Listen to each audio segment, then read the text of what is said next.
В първия филм ви представихме майсторите, отдадени на каузата за запазване и продължаване на традиционните художествени занаяти.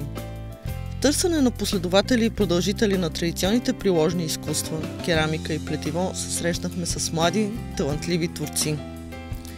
Героите на този филм не само създават своите уникални произведения, но и едновременно с това са се посветили на приобщаване на деца и младежи, за да продължи традицията и да остане атрактивна за бъдещите поколения.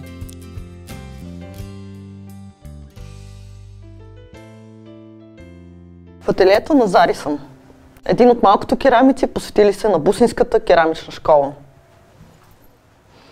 Здрасти, Зари! Какво е това, което правиш? Ами в момента изработвам една стомна, дяволска стомна.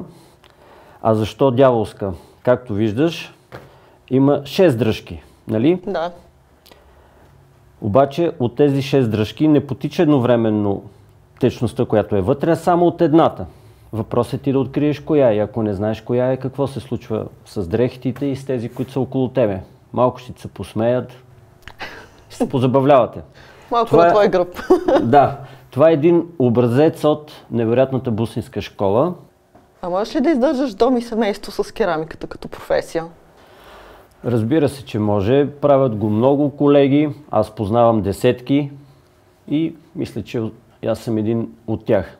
Казвам се Захари Благоев, на 47 години съм. Както се замисля, повече от 26 години съм в глината, около глината, говоря на хората за глината и по-конкретно за Бусинската керамична школа, в която се влюбих и съм отдаден, мисля, до последно. Около 2006 тогава бях поканен на пленер в Бусинци. Видях за пореден път музейната сбирка, която наброява стотици форми. Бях поканен от господин Александър Кожухаров да правиме реплики, за да може хората, като идват към Трънския край, да дойдат и в Бусинци да си купят съд. Тоест да започнем да възраждаме тази бусинска керамика. Въпреки че бях вече завършил художествената академия, там, за да влезна в спецификата, си забраних да казвам, че знам нещо въобще. И започнах да изследвам образците, правени от Петър Гигов, и нещата се случиха.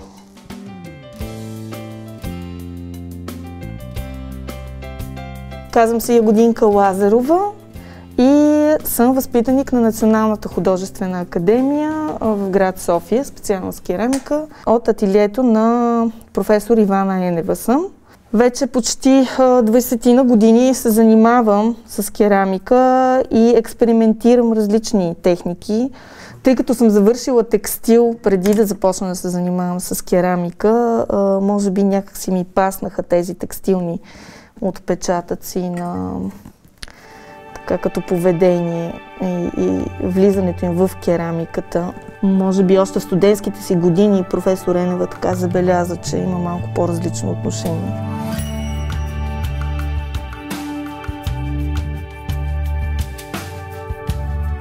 Мечтите на човек трябва да бъдат толкова големи, че да може да расте в тях. Това е цитатът, който винаги е давал посока в моя живот.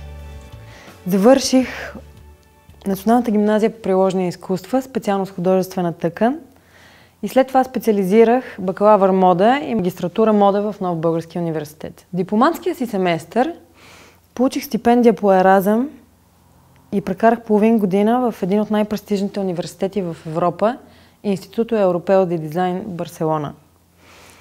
Освен, че през всичките тези години учих това, което винаги съм искала, аз създадох и свой собствен бранд Провокатив. Освен да правя реплики, което е за мен и усъвършенстване и навлизане навътре в материята, това, което имам като познание, отношение и разбиране за пропорции, за цвят, го вкарвам в мои авторски работи, проекти, а и вече реализирани пластики, с които ще покажа един от хиляди начини има, но един от начините, в които тази школа, тази хубост може да влезне в дома на съвременния българин.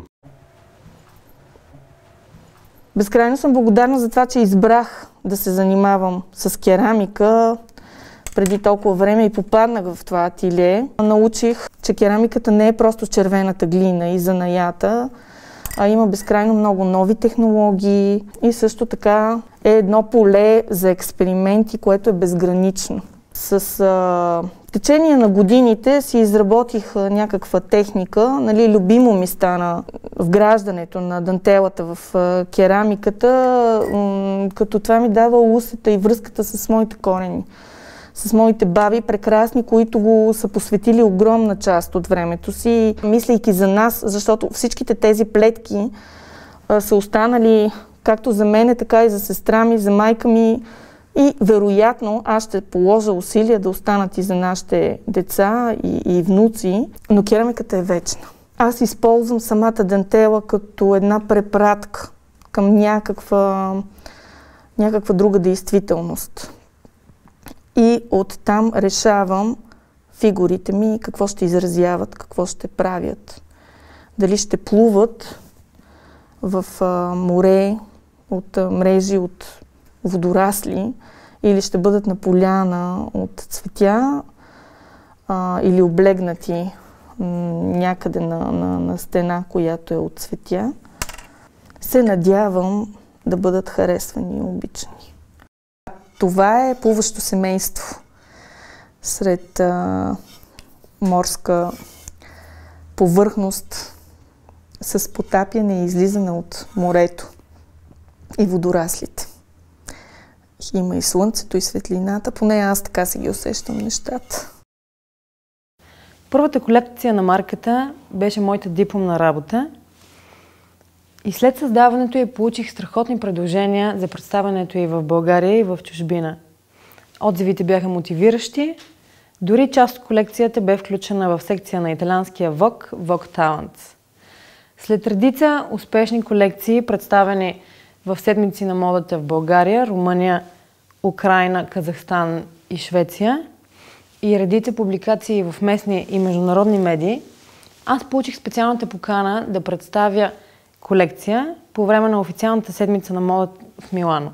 Освен това, получих покана да презентирам свой собствен аутфит по време на един от най-големите международни конкурси за млади дизайнери. Наградата, която получих, беше истинско признание за мен, тъй като бяхме над 40 участници от различни краища на света, специално селектирани по седмици на модата в Европа, Азия и Америка. От около 6 години започнах да излизам на различни участия. В Жеравна, в Рожен, Благоевград, Сандански, десетки пъти в Коприщица. С крачното колело, появявайки се, това автентично гранчарско колело, винаги съм носил със себе си около 10-15 модела. Всеки един желаещ идва и с моя помощ изработваме съд. Този съд след около 2 седмици е необходимо технологично време. Аз го взимам тук в ателието, изпалвам го и по куриерски фирми или те идват, на които е удобно в ателието, взимат съда, запазват си този спомен, който е бил преди 10 дни, докосвайки се до глината и години наред ползват керамичната форма. Това е едното представяне на гранчарството на занаята от мен към желаящите, към тези, които проявяват интерес. Другото, което правя от години е, например, да науча някой, който има само желание, което е достатъчно, да може и той да се справя да накара глината да му се почини. В рамките на 15-20 часа астрономически това се случва и на немалко хора съм показвал магията от занаята.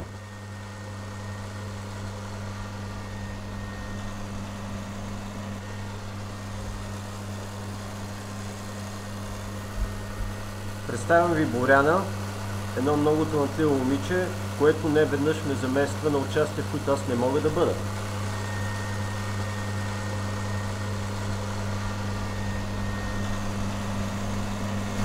Започнах да се занимавам с керамика, защото много ми харесва усещането за глината. Аз съм икономист по професия, работя с деца и глината изключително много ми помага в работата с деца, защото им дава един уникален начин да изразят себе си. Да направят това, което те виждат и начина, по който те виждат света. Защото една топка глина може да е както октопод, така и чаша, котка или робот. Може да бъде всичко. Въпрос на въображение.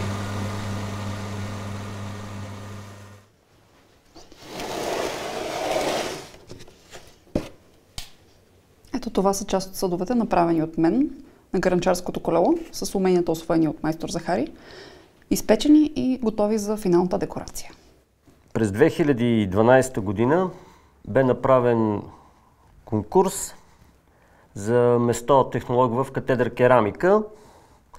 Явиха се много добри керамици, майстори, но катедрите и двете, и порцелан и стъкло, и катедра керамика, решиха да изберат мене. Не защото бях най-добрия майстор-точар сред участниците, а защото все пак аз съм и техен възпитаник. 2001 аз завърших бакалавърската си степен в ателието на професор Иван Енева.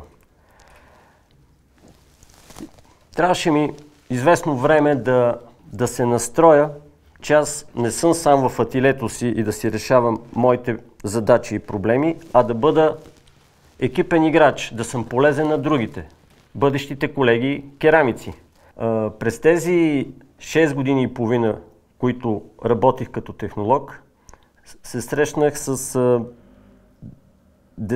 десетки млади и талантливи студенти. Убеден съм, че част от тези студенти ще бъдат продължители на съвременната керамика в България. Студентите добиваха увереност за това, което искат да направят и го правеха. Така че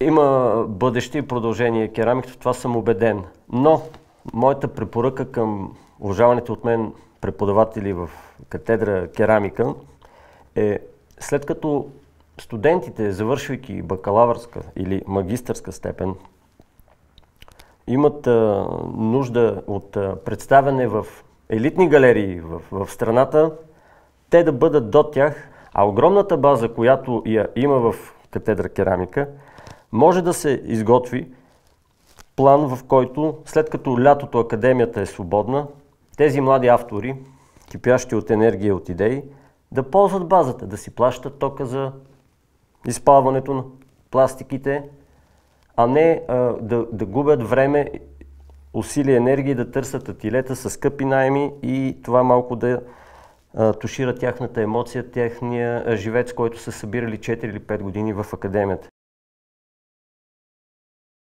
2019 година реших да участвам в още един международен конкурс Идея мода, провеждащ се в България, на който получих 3-та награда. Исках да създам колекция с абсолютно различен дизайн от това, с което вече бях разпознаваема. Колекцията е вдъхновена от древния български обичай кукери, честван преди повече от 8000 години. Изцяло изработена е ръчно, с техники, използвани преди много години в изработката на трикотаж. Исках да покажа как древните традиции и обичаи, пречупени през погледа на съвременния дизайн, могат да бъдат изключително интересни и актуални за модерното общество.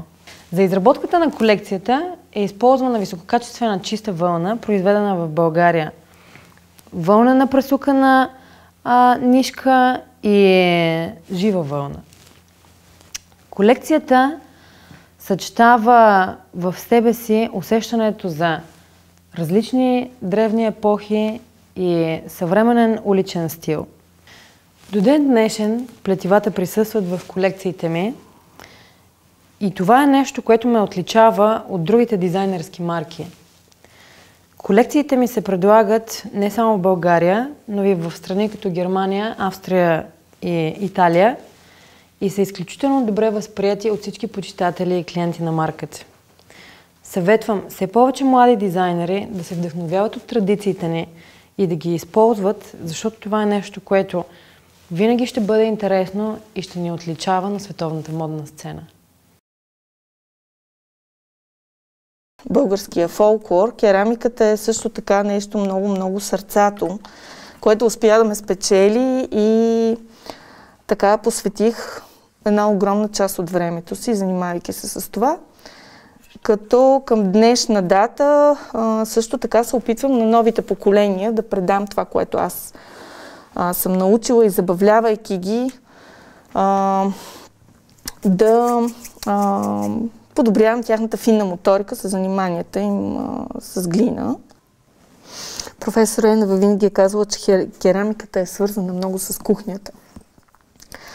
И не знам колко колеги биха се съгласили с това, но лично аз обожавам да работя в моята си кухня, защото смятам, че е много чист материал, който изисква огромна хигиена. Нещо, на което аз се опитвам да науча моите ученици, с които се гордея, между другото, безкрайно много. И се надявам те наистина да запазят това усещане, работейки с керамиката. Надяваме се да може да оставим на младите поколения един свободен терен, в който да могат наистина да се развиват удохотворено. А и те имат възможността да се развиват на европейско ниво, в световен мащаб дори.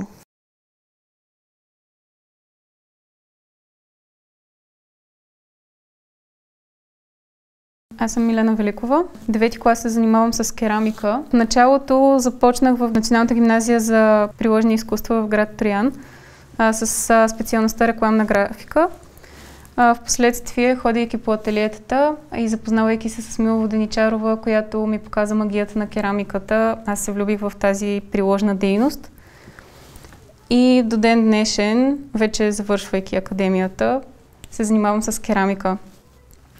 В началото най-интересно ми беше точарството, но впоследствие открих различни техники, като тази, с която се занимавам в момента.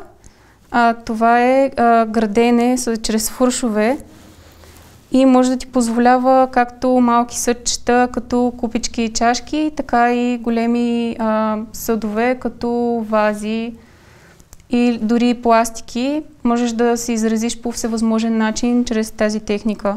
Чрез фуршовата техника може да се изграждат всякакви съдове и пластики, както тези вази. Те са изградени чрез фуршове, като фуршовете, след като изградиш някаква част от съда, трябва да ги загладиш, за да може да придобият формата, която искате. Вазите са вдъхновени от морските вълни. Вазите не са изцяло изгладени и формата им не е изцяло изчистена, за да може да се покаже подвижността на морската вълна. В момента съм следна година, бакалавърска степен керамика в Художествената академия. Смятам да запиша втора бакалавърска специалност психология и после да специализирам като арт-терапевт, което е терапия чрез изкуство, и по този начин мога да помогна чрез изкуството, чрез керамиката, в която се влюбих в 8-ми клас, на деца с заболявания.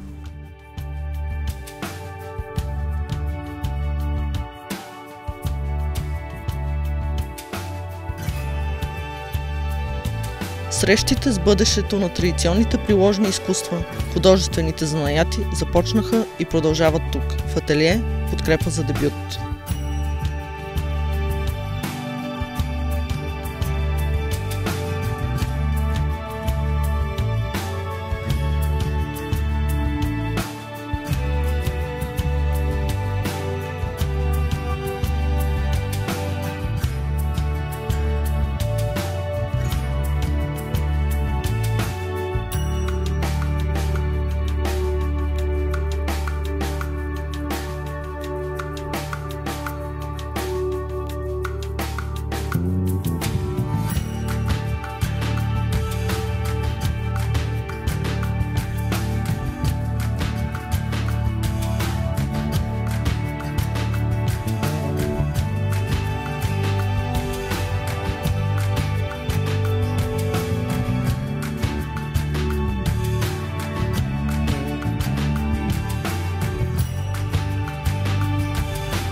На фона на ограничената приемственост от семействата на майсторите занаятчии и на намаляващия прием в гимназии и висши училища с приложни специалности, все по-голяма става отговорността на всички нас това изкуство да не остане само в музейните зали.